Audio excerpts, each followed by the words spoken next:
Estamos de volta às Histórias Clínicas. Hoje estamos a falar sobre cirurgia ortognática e discrepâncias dentárias. Tenho comigo a doutora Isabel Jorge e o doutor David Sanz. Mas antes de voltarmos à conversa, vamos ver as últimas imagens de intervenções do doutor David. Isto não é uma intervenção, obviamente, é apenas um modelo mostrando... Mas nota, mas parece que foi intervencionada. Está perfeitinha. Pintado. Está. Okay. Bem, nem parece a mesma. Este foi um caso onde foi necessário cirurgia bimaxilar. A Patrícia tinha alguns problemas, nomeadamente que tinha a gengiva um pouco à mostra e tinha um queixo um pouco recuado. E o maxilar, inclusive, também um pouco alterado na posição em relação à cara. E ao fazer a correção, quer ortodôntica, depois quer cirúrgica, o resultado é notório. E ela ficou, sobretudo, isto que nós chamamos, que as pessoas mostram na gengiva, é uma situação que esteticamente se vive com muita frustração, porque ou seja, cria uma situação de desarmonia facial. Esta cirurgia tem que ser cirúrgica normalmente, porque ao mostrar a gengiva significa que a maxilar em excesso, verticalmente é muito maxilar, e temos que, de alguma forma, posicionar o maxilar um pouco mais para cima. E aí sim conseguimos o efeito de projetar o lábio, conseguir ocultar a gengiva que há mais, que é maxilar a mais, e potenciar um pouco a harmonia dela, que no fundo partíamos da base que ela é uma mulher que tem a parte superior com uma estética bastante correta e até muito bonita. O que faltava um pouco era a compensação inferior. Não, ficou muito bonita, realmente. É aquela regra das proporções, das três proporções em que dividimos a face em três, não é? Sim. E depois nas mulheres varia um pouco. Isso consoante a nossa experiência, a face, como disse Hugo, se varia, se tem que dividir ou proporcionalmente tem que ter três partes perfeitas, embora que no homem, quando perde cabelo, não podemos avaliar a parte superior, ou a linha, a implantação do cabelo, normalmente dividimos em dois, a partir da parte entre as sobrancelhas até a parte inferior do nariz e a parte inferior do nariz até o mento. Essas partes aproximadamente têm que ser iguais. Nas mulheres, às vezes, esteticamente, convém fazer um pouco mais curta a parte inferior, um pouco. E um pouco mais recuado ao mento, mas isso são detalhes que são importantes. Mas dizem que muitas modelos, não é, Isabel? Tu estás sempre a dizer às tuas pacientes, que eu sei, quando elas têm uma classe 2 ou têm realmente o mento um bocadinho mais reduzido e que fica bonito, que as top models, hoje em dia é tendência. É a tendência. Hoje em dia é tendência. Não, é verdade, uma mulher bonita, os parâmetros de beleza, hoje em dia os modelos que são escolhidas internacionais têm realmente o queixo mais recuado. Falando de beleza, temos hoje em dia novas técnicas que podemos fazer juntamente com ortodontia e com estética dentária, que é o que chamamos a modelagem facial. Pronto. Quando há, de alguma forma, faz que na parte inferior não são incorretas, mas podemos melhorar ou feminizar mais ou masculinizar mais. Estava a lembrar disso. Aí entra em jogo o que nós chamamos hoje em dia modelagem, ou seja, hoje em dia conseguimos dar aquela forma, escultura de osso, consoante conseguir uma feminização maior de uma mulher. E fazes bastante isso, é que é uma das tuas áreas de atuação, é realmente a feminização facial. Sim. Em transexuais. Sim. Isto foram umas técnicas que foram adotadas de outro tipo de cirurgias, por exemplo, a feminização facial pura na área de transexual. Mas isso não te aprofundes muito, porque vais ter que ficar no outro programa. Isso vai dar outro programa. Não queria aprofundar. Mas isso é uma área, de facto, nós, ou seja, depois de estudar muito em profundidade a fisionomia feminina e a fisionomia masculina, realmente encontramos detalles donde nos obrigan, y cuando queremos un resultado, cuando a pessoa vem por estética, nos obrigan a estudar muito bem a fisionomia dessa face para conseguir não só a cirurgia ortognática, que é a posição dos maxilares na relação correta, sino a forma deles com uma pequena escultura óssea. Isso, pouco a pouco, estamos a chegar a um ponto de um estado de arte, né? Que o que faz é que depois a pessoa saia radiante, muito satisfeita e voltava a fazer 10 vezes a cirurgia. David, para essas cirurgias, usas também toda aquela parte dos modelos 3D, de fazer a cirurgia nos softwares e para poder chegar ao melhor resultado, também usas sempre, e usam guias cirúrgicas baseadas nisso? Sim, em alguns, para a cirurgia ortognática é obrigatório usar guias cirúrgicas. Não conheço, não tenho grandes amigos reconhecidos internacionalmente na área de cirurgia ortognática e não conheço nenhum que não use guias cirúrgicas, porque a guia cirúrgica, de alguma forma, é nosso GPS na cirurgia. Claro. Se calhar, eu acho que é interessante explicar o que é uma guia cirúrgica, porque nós estamos aqui a falar entre pares e temos um espectador que nos está a ver que, na verdade... Uma guia cirúrgica é uma moldeira que se põe nos dentes e que nos determina a posição que o maxilar deve ter naquele momento, que foi estudada previamente com 3D, ou seja, tipo com uma TAC e fazendo uma simulação, e depois nos modelos podemos imprimir esse 3D e simular os movimentos. Então, essa guia que se coloca nos dentes no momento de cirurgia é aquela, de alguma forma, aquela posição que foi determinada previamente em estúdio. Muito bem. Isabel, já que falamos agora destes softwares e de todas as inovações que existem na parte da cirurgia ortognática, na parte da ortodontia, que inovações é que tens tido nos últimos anos e o que é que tem permitido também melhorar esta vossa parceria?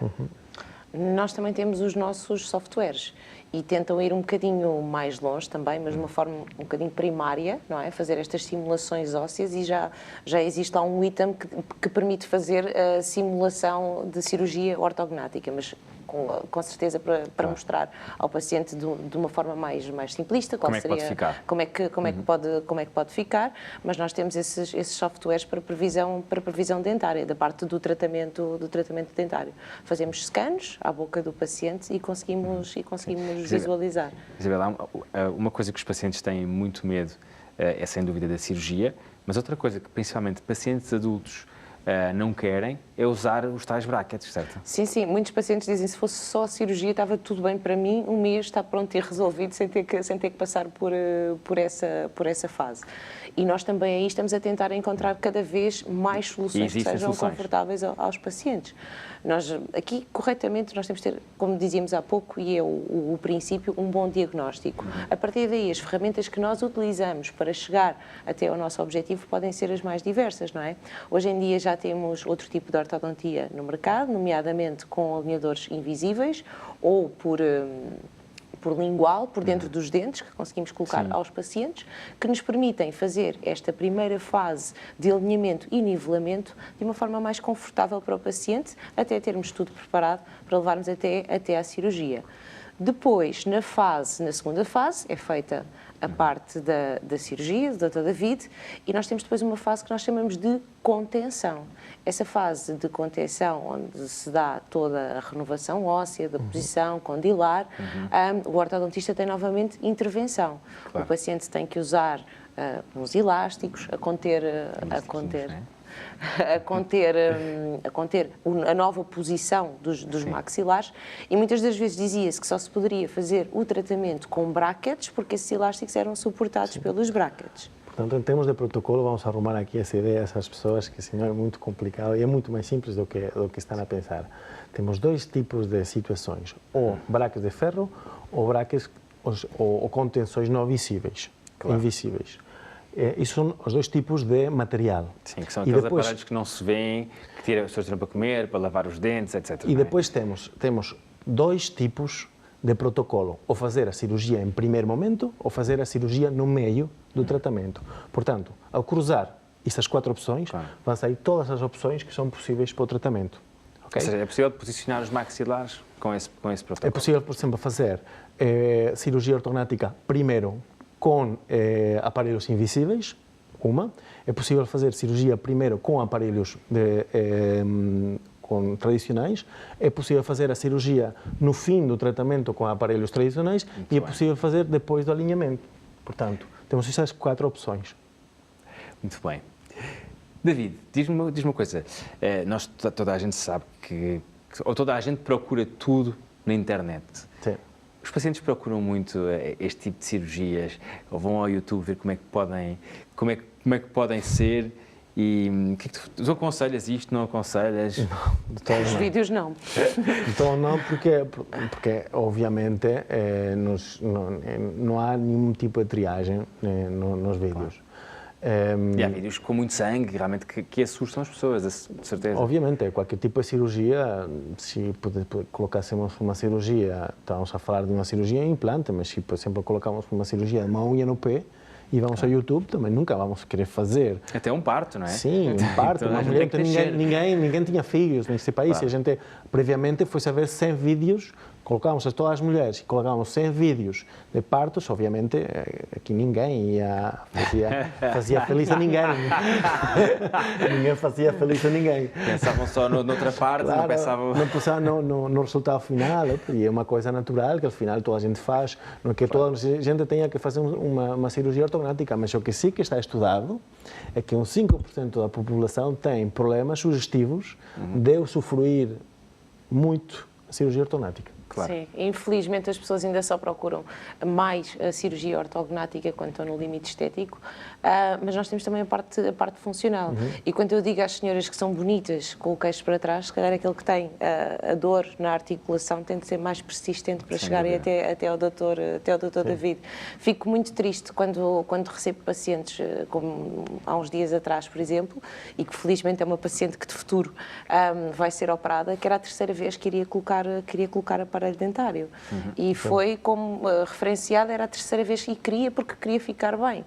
Quando eu olhei para ela, disse, mas nunca lhe disseram que o seu caso necessita de cirurgia ortognática. Claro. Portanto, a partir daqui não vale a pena fazermos mais. O resultado que quer é precisamente este. Era uma paciente com motivação não só estética, mas também porque já tinha algum desconforto a nível articular. E essa parte também é importante de referir, porque nós aqui temos estado a focar um bocadinho a parte estética e a motivação estética, que é aquela que leva os pacientes, principalmente aqui à consulta do Dr. David, mas é importante focar também essa parte. Sim. É importante destacar, ou seja, eu fiquei à frente da Sociedade Portuguesa de Disfunção Temporomandibular e Orofacial, que envolve este problema durante 3 anos, até este ano passado. Foste o presidente, podes dizer? Fui o presidente. E muito bem. E muitos parabéns por isso. Foi um projeto muito bonito e nisto tive, para além da formação de base, tive o prazer de trabalhar com muitos profissionais que estão dirigidos à área. Falando dos problemas dos maxilares, de dor funcional, quando tem estalidos e esse tipo de problemas, é importante saber que, em uma parte importante dos casos, o que é importante fazer é, primeiro, estabilizar a articulação. Quando estabilizamos a articulação, porque isto podemos ter dos fatores predisponentes ser alterações das posições dos maxilares, porque realmente causa de disfunção temporomandibular. Não sabemos, é multifactorial, mas um dos fatores predisponentes é a alteração da posição dos dentes e os maxilares.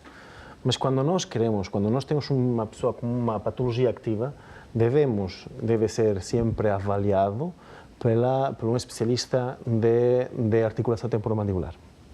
No sentido de que é preciso aplicar um tratamento na fase primária, estabilizar muito bem essa articulação e depois trabalhar. Eu vou pôr um exemplo.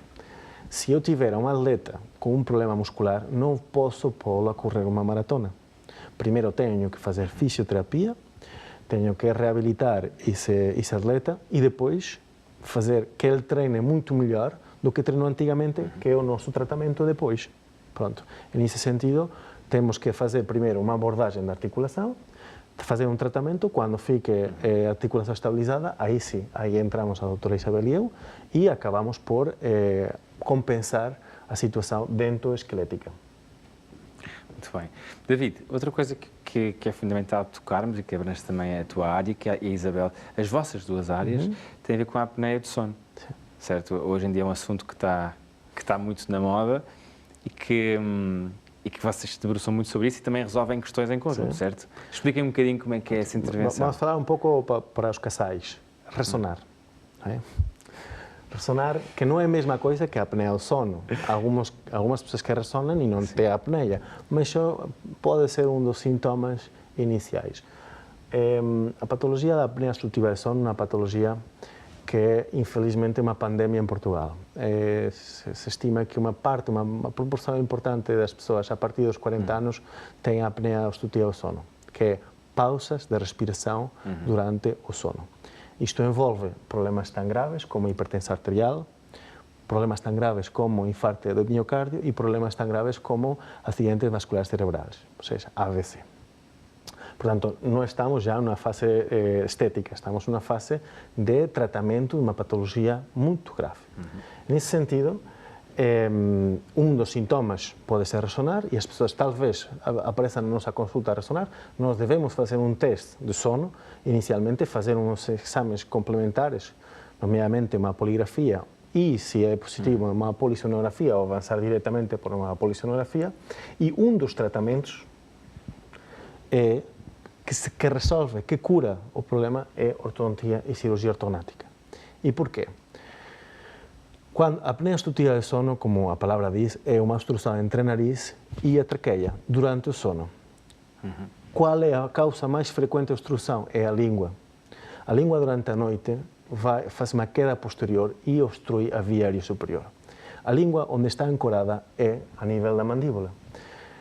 Obviamente, se nós avançamos essa mandíbula, por exemplo, porque tem a mandíbula recuada, ou porque fisiologicamente até pode ter a mandíbula e o maxilar bem, mas podemos avançar o complexo e ficando esteticamente bem, se nós conseguimos avançar essa mandíbula e esse maxilar, vamos abrir a via aérea posterior.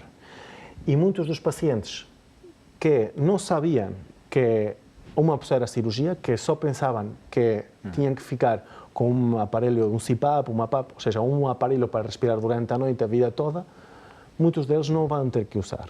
Com uma cirurgia consegue-se resolver? Sim. A cirurgia tem uma taxa de sucesso superior a 80%. Ótimo. Como é que as pessoas podem saber mais sobre isto? É que estamos a chegar ao fim do programa. No site da associação... Não há protocolos estabelecidos nisto. Infelizmente, também uma área a explorar. Infelizmente, é uma área pouco conhecida. Aplica-se a cirurgia ortognática, a ortodontia e cirurgia ortognática para resolver problemas de sono, de ressonar, ou a apneia obstrutiva é pouco conhecido. Para saber um pouco disto, é ir à procura das clínicas especializadas. Podem ir ao site do Instituto Português da Face, certo? Para saber mais sobre a apneia do sono e outros temas. E para a doutora Isabel Jorge, tem essa página do Facebook e o Instagram, doutora Isabel Jorge, para saberem mais sobre a ortodontia e cirurgia maxilofacial. Muito obrigado pela vossa presença. Obrigado. Eu acho que deu para elucidar aqui bastante o que é isto de uma cirurgia ortognática e faz com que as pessoas passem a ter, sem dúvida, menos medo. Antes de me despedir de si, deixo-lhe uma das minhas paixões. Vamos, ao longo destas semanas, falar de arte, cultura e lifestyle, mas hoje levo até Lisboa, ao Museu dos Coches.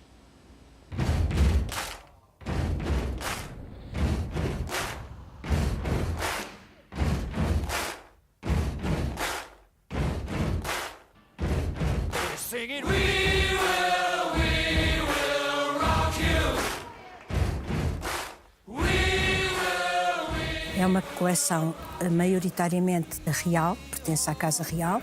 Depois juntou-se com a implantação da República os carros dos bens da Igreja.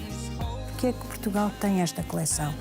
Porque nós não tivemos as invasões francesas a destruir e a queimar os coches. Quando chegaram a Portugal, apesar de ainda terem alguma força, já não era aquele ímpeto que queimaram os coches todos. Depois não tivemos os bombardamentos da Primeira Guerra Mundial e não tivemos os bombardamentos da Segunda Guerra Mundial.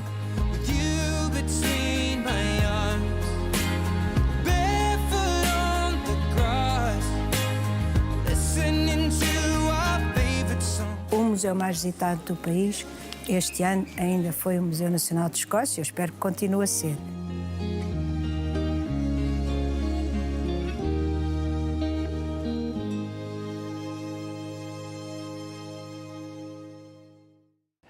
Despeço-me de todos e conto consigo na próxima semana para mais Histórias Clínicas. Até lá!